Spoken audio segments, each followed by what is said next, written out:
오늘 아침 우리에게 주신 말씀은 창세기 2장 18절로 25절입니다.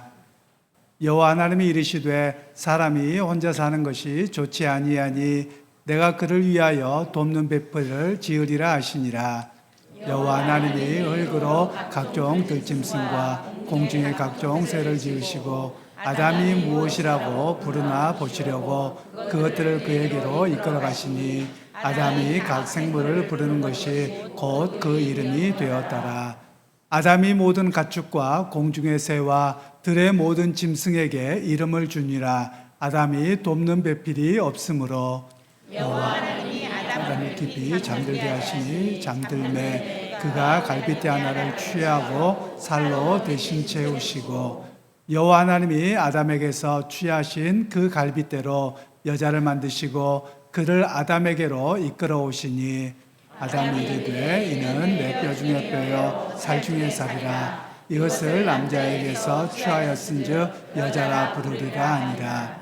이러므로 남자가 부모를 떠나 그의 아내와 합하여 둘이 한 몸을 이룰지로다. 아담과 그의 아내 두 사람이 벌거벗었으나 부끄러워하지 아니하니라. 오늘 거룩한 주일입니다. 주일에 여러분의 시간과 또 여러분의 삶을 구별해서 예배 자리에 나온 여러분들 주님의 이름으로 환영하고 축복합니다.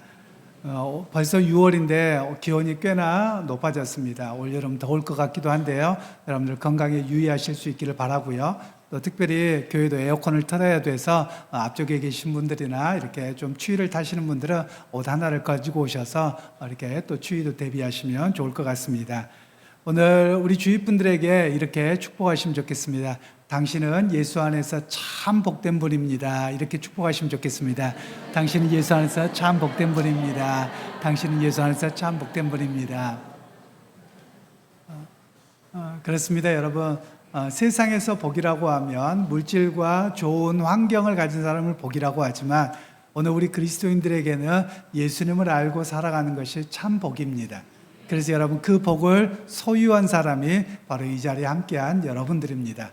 그래서 예수 안에서 복된 인생으로 여러분 묵묵히 살아가는 그런 우리 모두가 되실 수 있기를 간절히 소원합니다. 오늘 우리 주일학교 학생들과 어른들에게 세상 창조에 대한 이야기를 좀 해보려고 합니다. 우리 친구들은 세상이 어떻게 만들어졌을까요? 교회에서는 하나님이 만드셨어요 라고 배우는데 학교에서는 진화했다라고 배우고 있죠. 그래서 날이 갈수록 우리가 어렵고 어떤 게 옳은 것인가 헷갈릴 때가 많이 있을 것 같기도 해요. 그런데 우리가 좀 객관적으로 생각하냐면 하나님이 만드신 것을 본 사람이 있을까요? 없을까요? 없어요. 그러면 진화한 것을 본 사람이 있을까요? 없을까요? 없어요. 둘 다 없어요. 그러니까 우리가 결국은 뭐가 문제냐? 믿음의 문제입니다. 하나님이 만드셨다는 것을 믿고 출발하는 사람과 또 진화했다고 믿고 출발하는 사람의 차이점이 있을 뿐이라는 것이죠. 우리가 보통 학교에서 진화론을 많이 배우는데요. 제가 지난주에도 말씀드렸던 것처럼 지금도 원숭이가 사람으로 바뀌어야 되는데 안 바뀌고 있더라고요. 그리고 지난 주간에 제가 밤에 우리 동산에 올라갔었어요. 아마 우리 친구들도 1박 2일 동산 캠프를 했을 텐데 혹시 우리 친구들 반딧불이 보신 적 있나요? 밤 11시쯤에 반딧불이가 저 위에서 내려오더라고요. 저도 한 50년 만에 봤습니다. 물론 아이들 데리고 무주에 가서 반딧불 축제할 때 보기는 했는데 자연 속에 있는 반딧불이는 한 50년 만에 처음 본 것 같아요. 그런데 제가 이렇게 자세히 봤더니 50년 전 반딧불이나 지금 반딧불이나 똑같더라고요. 그래서 원래 똑같은 거구나 제가 그렇게 다시 한번 배우는 시간이 되었습니다. 아마 우리 친구들 요즘에 만화, 영화, 애니메이션 뭘 많이 보나요? 저희 아이들 보니까 어렸을 적에 피카츄를 많이 보던데요. 포켓몬 많이 보던데요. 혹시 우리 친구들 포켓몬 그 주제가 알까요? 한번 틀어줘 보실래요? 우리 어른들도 보니까 삐까삐까 피카츄 입술이 따라가는 분들이 있네요. 피카츄라 이츄 뭐 이렇게 하시는 분들도 있는데 아마 아이들 어렸을 때 따라서 해본 것 같아요. 우리 친구들 이 포켓몬스터 보면 포켓몬스터가 나중에 진화하지요. 그런데 자세히 보면 진화한 게 아니라 사실은 성장한 겁니다. 왜냐하면 진화라고 하는 것은 피카츄가 라이츄가 되는 거예요. 피카츄가 라이츄를 아무리 흉내내도 라이츄가 됩니까? 안 됩니까? 안 돼요. 여러분, 우리 친구들이 여러분이 이 예배당에 와서 저처럼 가운을 입고 제 흉내를 열심히 낸다고 하세요. 여러분, 그럼 제가 됩니까? 안 됩니까? 안 돼요. 흉내는 낼 수 있지만 안 되는 거예요. 그러니까 하나님께서 성경에서는 각자 모양대로 다 만드셨다라고 말씀을 하고 있어요. 그런데 오늘날 학교에서나 또는 텔레비전에서나 또 여러 가지 친구들의 이야기 속에서는 진화라는 말을 많이 사용하는 것 같아요. 예를 들면 인터넷을 하다가 게임을 하다가 이 사람이 좀 더 잘하게 되잖아요. 그럼 뭐라고 하는 줄 아세요? 너 진화했다 이렇게 표현을 하더라고요. 진화라는 표현이 요즘에는 좀 광범위하게 사용하고 있기는 합니다만, 오늘 우리가 성경에서 말하는 것은 피카츄가 뭐가 되고 좀 더 크고 능력을 발휘하는 것은 생태계의 법칙, 하나님이 만드신 성장함에 불과하더라라는 겁니다. 예전에는 이런 것도 배워본 적이 있습니다. 여러분, 오늘 버터풀이 나왔는데요. 버터플라이가 뭡니까? 나비죠. 나비가 애벌레에서 날아가는데 원래 생태계 법칙이 그런 거예요. 다른 것들은 그렇게 안 되더라고요. 그래서 이런 것들을 가리켜서 보통 진화라고도 말을 하긴 합니다만, 그냥 생태계의 법칙이 하나님은 그렇게 만들어 놓은 것이다. 우리는 그렇게 믿고 있죠. 그러면서 오늘 성경에서는 또 한 가지 이야기하기를 하나님께서 사람을 만드시고 이름을 붙여주는 능력을 주셨다라고 이야기를 합니다. 우리 친구들 요즘에 외국 사람들 만나면 무섭습니까? 아니면 그냥 만나면 하이 굿모닝 이렇게 잘하나요? 요즘은 잘하는 것 같아요. 제가 어렸을 적만 하더라도 외국 사람 보기 어려웠어요. 그런데 제가 중학교를 갔을 때 제가 ABC들을 잘 못 썼습니다. 운동하느라고 영어를 너무 못했어요. 그랬더니 영어 선생님이 저를 부르시더라고요. 그러면서 하는 이야기가 너 펜팔 좀 해보라는 거예요. 그래서 외국 학생과 펜팔을 하게 됐습니다. 지금도 이름을 기억합니다. 에미 제킨스라고 하는 여학생이었습니다. 꼭 남학생하고 여학생하고 붙여주더라고요. 그래야지 오래 가요. 중학교 1학년 때부터 대학교 1학년 때까지 펜팔을 했어요. 오래 했죠. 그러다 갑자기 끊어지긴 했어요. 그런데 그 친구가 저한테 물어보는 거예요. 영어로 물어보기를, 야, 한국인데, 야, 한국 어디 있어? 이러는 거예요. 아니, 우리가 알기로는 크잖아요. 근데 미국 사람이 그때는 한국이 어디 있는지 모르더라고요. 그러면서 저한테 질문하는 게 뭐냐면, 야, 한국에는 냉장고 있어? 이러더라고요. 우리 집에 냉장고 있었거든요. 텔레비전 있어? 그런데 우리 집에 텔레비전 있었거든요. 뭐, 버스는 있어? 기차는 있어? 아니, 우리나라를 뭘로 하는 거야? 되게 속상하더라고요. 그러면서 저한테 조그만 장난감을 하나 보내줬어요. 그런데 그 장난감에 이름을 붙여갖고 보내줬는데요. 미스터 해피 이렇게 붙여줬어요. 그래서 그게 여러분 제가 사진을 찾아봤더니 없더라고요. 집에 다 찾아봤는데 없어요. 아마 별로 안 중요해서 잃어버린 것 같아요. 활짝 웃고 있는 그런 얼굴이었고요. 요만한 조그만 장난감이었습니다. 고무로 되어진 건데요. 마치 여러분들 카카오톡 할 때 그 이모티콘 보내는 그런 식으로 생겨졌던 그런 인형입니다. 그러면서 제가 생각했던 게 뭐냐면, 그 친구가 저한테 이야기하기를, 너 우울하고 슬플 때마다 미스터 해피 이렇게 샥 웃는 거 보고 항상 웃어라, 그렇게 이야기를 하더라고요. 그래서 오늘 여러분들에게도 마찬가지일 것 같아요. 여러분 좋아하는 물건들 또는 집안에 키우는 반려견들 다 이름을 짓죠.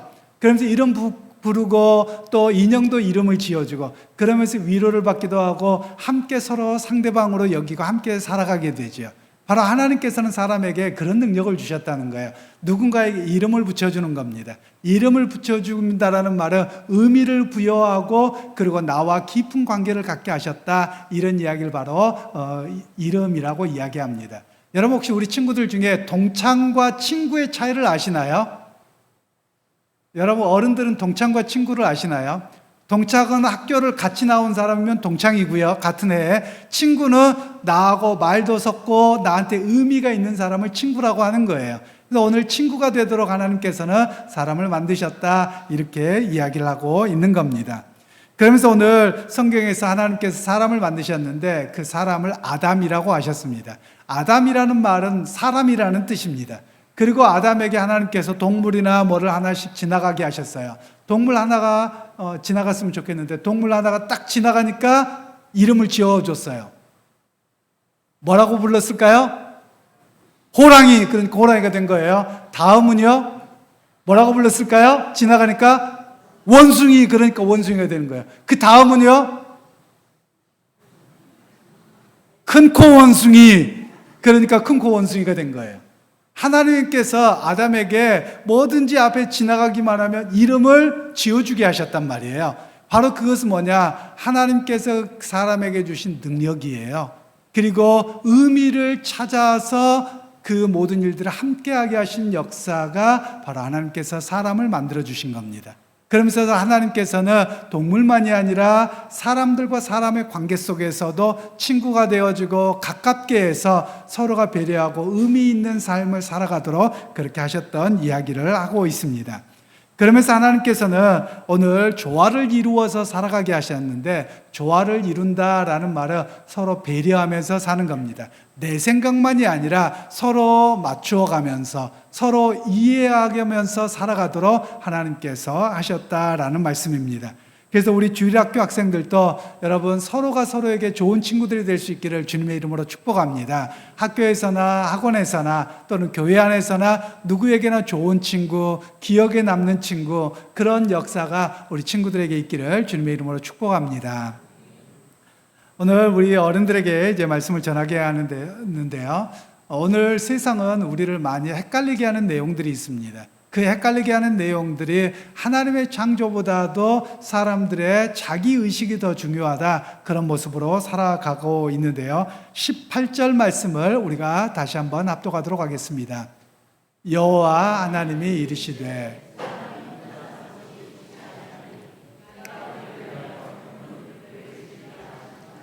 아멘.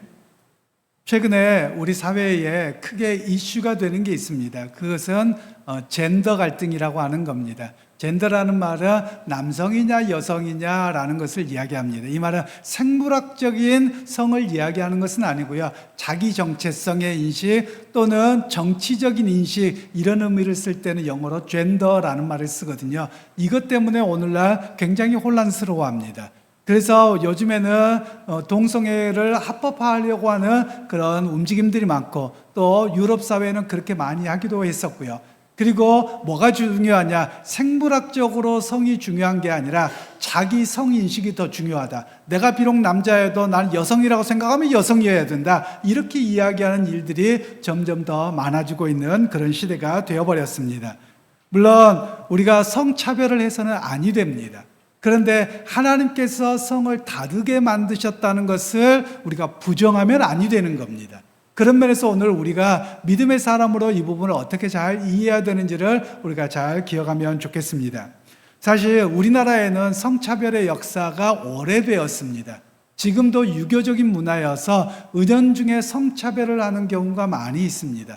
언어에서도 보면 여자들이 왜 그래? 여자들은 저리가, 이렇게 하기도 하고요. 또 심지어 이렇게도 표현하시더라고요. 어른들, 요즘 여자들 좋아졌어 그러더라고요. 그래서 뭔 소린가 하고 들어봤더니 제가 어렸을 적만 하더라도요, 엄마나 여자들은 상에 올라가서 밥을 못 드셨거든요. 그런데 옛날에, 근데 요즘에는 그러더라고요. 그래서 아니, 옛날이 잘못된 거죠. 옛날이 잘못된 거지 요즘이 좋아진 게 아니란 말이에요. 그런데 우리도 모르게 은연중에 그런 성차별적인 이야기들을 은연중에 하고 있고, 그런 문화가 오래도록 우리 안에 있었습니다. 그러다 보니 여성들의 인권이 더 향상되어야 되는 것은 맞는 이야기입니다.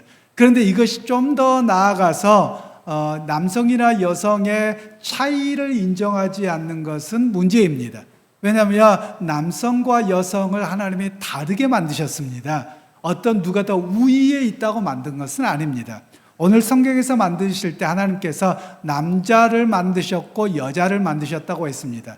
사실 영어식 표현에서는 남자, 여자라는 말이 별로 좋은 건 아닙니다. 왜냐하면 남자라고 할 때를 뭐라고 합니까? man이라고 합니다. 여자는요? woman이라고 합니다. 그런데 원래 우라는 말은요, 아니다는 뜻이거든요. 남자가 아니다 이런 뜻도 되지만 사람이 아니몬이다 뭐 이런 뜻도 담겨져 있는 거예요. 그래서 사실 이게 성차별적인 표현이어서 요즘엔 잘 그렇게 쓰려고 하지 않습니다. 그냥 people이라고 쓰곤 있긴 합니다. 그런데 히브리어에서는 어떻게 되어 있느냐면요, 똑같은 단어를 씁니다. 남자를 이시라고 말합니다. 반할 때 이시 이게 아니고요, 이시. 그리고 여자는 뭐라고 했냐면 이샤라고 했습니다. 똑같은 단어예요. 거기에 여성 모음 아만 붙인 겁니다. 이시, 이샤예요. 그래서 하나님께서는 남자와 여자를 똑같은 존재다, 동등한 존재다라고 말씀하고 있는 것이 성경입니다.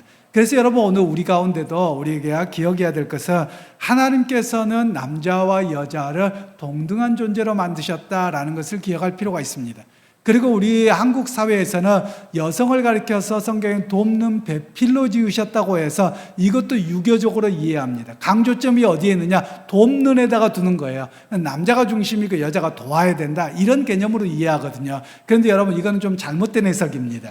히브리어에서 돕는 배필이라는 말은 어떤 뜻이냐면 상대편에 있는 자, 맞서는 자, 이런 뜻입니다. 이 말은 싸우는 자가 아니고요, 서로가 대화할 수 있는 자, 즉 동물들과는 우리가 너무나도 갭이 큰 거예요. 동물들과는 차이가 너무 커서 우리와 상대가 되지 않는 거예요. 그런데 여자는 어떤 존재냐? 나와 같은 존재여서 대화가 되고 상대가 되고 서로 여러 가지를 협의할 수 있는 그런 존재라는 뜻이 돕는 배필이라는 뜻입니다. 그러면서 오늘 성경에서는 서로가 서로에게 중요한 존재로 인식하는 겁니다. 그러면서 서로가 교제하고 서로가 대화가 되고 서로 말이 통하는 존재로 하나님께서 여자를 만드셨다라는 의미를 이야기하는 겁니다. 여러분 결혼 생활하면서 사실 죄 때문에 어렵습니다.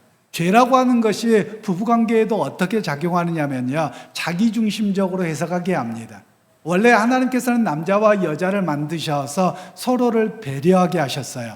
그리고서 어떻게 하셨느냐, 서로가 서로를 바라볼 뿐만 아니라 서로가 같은 곳을 바라보게 하셨어요. 자녀를 어떻게 키워야 되느냐, 우리의 가정을 어떻게 꾸려가야 되느냐, 같이 바라보게 하셨거든요. 그런데 우리는 같이 바라보지 않고 뭐합니까? 틀렸다고 말하는 겁니다.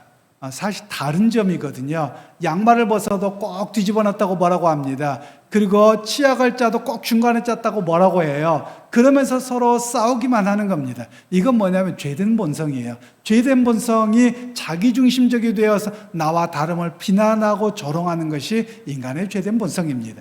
그런데 하나님께서는 서로 돕는 배필로 만드셔서 서로 돕는 배필이에요. 서로가 서로를 향해서 바라보게 되고 서로가 같은 곳을 대화하면서 그 삶을 개척해 나가도록 하나님께서 만드셨다라는 사실을 우리에게 이야기합니다. 그래서 여러분 믿음의 형제자매 여러분, 교회 안에서뿐만 아니라 가정 안에서 결혼하신 분들은 결혼하신 대로 서로 함께 합력하면서 조화를 이루어서 배려하면서 함께 바라보고 나가는 그런 믿음의 회복자들이 되는, 가정의 회복자들이 되는 여러분들이 되시기를 주님의 이름으로 축원합니다. 이제 두 번째로 하나님께서 이름을 짓는 능력을 주셨는데 그 의미가 무엇인지에 대해서 좀 더 깊이 이야기합니다. 19절 말씀을 다시 한번 합독하도록 하겠습니다. 여호와 하나님이 흙으로 각종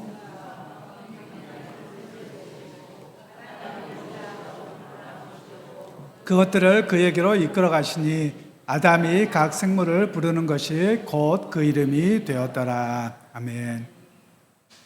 하나님께서는 아담에게 각종 생물들과 지나가게 하셨습니다. 그러면 호랑이가 지나가면 뭐라고 불렀다고요? 호랑이. 원숭이가 지나가면요? 원숭이. 기린이 지나가면요? 기린. 이렇게 짓게 만드셨다는 거예요. 여러분 이 의미는 무엇이냐면 문화명령이라고 합니다. 즉 하나님께서 사람을 만드시고 생육하고 정복하고 번성하라고 말씀하셨어요. 거기 가운데 정복하라는 말씀은 지난주에도 말씀드린 것처럼 그냥 어디에 가서 군림해라 이런 의미를 말씀하고 계신 것은 아니고 거기에 정복하라는 말은 경작하라는 뜻입니다. 땅을 갈아엎으라는 거예요. 땅을 갈아엎는데 왜 갈아엎습니까? 농사를 짓기 위해서 갈아엎습니다. 여러분 예를 들면 우리가 아스팔트를 깔아버렸습니다. 아스팔트를 깐 땅은 죽은 땅입니까? 산 땅입니까? 죽은 땅이에요. 왜 여기에 아스팔트 위에다가 여러분 곡식을 심을 수 있습니까? 없습니까? 뭐 심어요. 왜 그렇죠? 산소가 들어가지 않아서 그렇습니다. 그래서 정복하라는 말은 경작하다, 갈아엎어서 땅 속에 산소가 공급되다, 생명이 공급되게 해라 이런 의미를 갖고 있는 겁니다. 그래서 여기서 정복하라는 말씀은 동물들과 모든 것에 질서를 부여하고 의미를 부여하고 생명을 공급해서 하나님의 문화명령을 감당해라 이런 의미로 우리에게 말씀하고 계시는 것입니다. 그래서 오늘 이 본문의 말씀은 우리의 여러 가지 삶 속에 의미를 부여하고 그리고 우리에게 주신 문화명령을 잘 감당해야 된다는 겁니다. 즉 우리에게 주신 것을 잘 관리하고 잘 개발하고 또 때로는 자연 환경도 잘 보존해야 될 역할이 우리에게 주어졌다라는 것을 성경은 말씀하고 계시는 겁니다. 그러면서 이제 하나님께서는 아담에게 하와를 주시면서 진정 의미 있는 삶이 무엇인가를 좀 더 깊이 말씀하는 내용이 나옵니다. 23절로 25절 말씀을 다시 한번 압독하도록 하겠습니다. 아담이 이르되 이는 내 뼈 중에 뼈요 살 중에 살이라. 이것을 남자에게서 취하였은즉 여자라 부르리라 아니라. 이러므로 남자가 부모를 떠나 그의 아내와 합하여 둘이 한 몸을 이룰지로다. 아담과 그의 아내 두 사람이 벌거벗었으나 부끄러워하지 아니하니라. 아멘. 아담이 이렇게 있는데 뭐가 하나가 지나갑니다. 갑자기 반해버렸어요. 그리고 나서 이름을 짓기를 이샤라고 지었어요. 여자라고 지었어요. 아마도 그래서 그런 표현이 많이 나온 것 같습니다. 물론 여자분들도 가끔가다 남자가 아니라가서 한눈에 반하는 경우가 있기는 있는 것 같아요. 그런데 일반적으로는 남자가 더 많은 것 같아요. 아담의 자손이어서 그런 것 같습니다. 지나가다가 예쁜 여자 보면 한눈에 반해서, 우리 남자분들은 한눈에 반해서 다 결혼하셨죠? 아멘, 크게 하셔야 됩니다. 다시 한번 묻겠습니다. 지금 아내들 한눈에 반해서 결혼하셨죠? 큰일 났습니다. 이제 집에 가서 이렇게 바가지 긁힘을 당할 것 같은데 다시 한번 이렇게 대답하시. 한눈에 반해서 결혼하셨죠? 네, 아멘, 아멘 하셨어요. 네, 그런 줄 믿습니다. 그렇게 믿으시면 복될 줄로 압니다. 여러분, 여자들보다도 남자들보다 한눈에 반해서 끌림이 있다는 것이죠. 그것 때문에 결혼을 하게 되는 그런 이야기를 하고 있습니다. 그러면서 오늘 이 말은 돕는 배필이라면 상대자가 되었다, 말상대가 되었다, 이야기의 나눔의 대상자가 되었다, 이런 의미가 돕는 배필이라는 의미를 말씀합니다. 그래서 오늘 오히려 이 말씀은 또 그들이 옷을 벗었으나 부끄러워하지 아니하였다라고 이야기합니다. 물론 이들이 실제로 옷을 벗고 살기도 했습니다만 그 의미는 옷을 벗고 살았다, 그래서 오늘 또 다 누드로 살자, 이런 이야기를 하는 것은 아닙니다. 여기서 말씀하고 있는 것은 그 사람의 연약함이나 약점이나 이런 것들이 문제가 되지 않았다라는 겁니다. 그런데 여러분, 오늘날 우리가 어떻습니까? 저도 똑같아요. 저도 결혼해서 살다 보니까 여러분, 잘한 건 안 보이고요. 뭐만 보여요? 나랑 다른 것만 보이더라고요. 그러면서 꼭 문제되면 니네 집은 왜 그래? 맨날 이런단 말이에요. 그 말은 안 해야 되는데 꼭 해서 싸우더라고요. 오늘 성경은 뭐라고 말씀을 하는 거냐면, 이 사람의 연약함이 있습니다. 또 때로는 지적 능력이 부족할 수도 있고, 또 때로는 삶의 모습이 다를 수도 있어요. 그런데 그것이 그대로 드러나도 문제가 됐다 안 됐다? 문제가 되지 않았다라는 겁니다. 왜냐하면 내가 그것을 커버해 주도록 하나님께서 세우셨기 때문이라고 말씀합니다. 그런데 언제부터 문제가 된 줄 아세요? 죄를 짓고서부터 문제가 됩니다. 죄를 짓고 났더니 뭐가 먼저 보여요? 예쁜 모습보다 뭐가 먼저 보여요? 흠이 먼저 보이는 겁니다. 잘못하는 게 먼저 보이는 겁니다. 이건 죄 때문에 그렇습니다. 그래서 여러분 가운데 가정 안에서 남편이나 아내가 못하는 게 먼저 보이잖아요. 그러면 아이고 주님, 내가 죄인입니다. 주님, 내 눈을 아름답게 바꿔주옵소서. 그런 고백이 될 수 있기를 간절히 소원합니다. 여러분, 은혜가 가득하잖아요. 회복되어지잖아요. 그 아름다운 모습만 보입니다. 그런데 죄의 모습이 가득 찰수록 뭐만 보여요? 부족한 모습, 연약한 모습, 나랑 다른 모습, 그것만 자꾸 보여서 걸림돌이 되는 것이거든요. 그래서 오늘 성경에서는 그것으로부터 회복의 역사가 우리에게 일어나야 됨을 오늘 성경에서는 말씀을 하고 있습니다. 하나님께서는 이제 가정이 어떻게 되느냐, 지옥이 되기도 하고 천국이 될 수도 있다고 이야기합니다. 죄된 본성으로 연약한 것만 계속 이야기하면 지옥이 될 것입니다.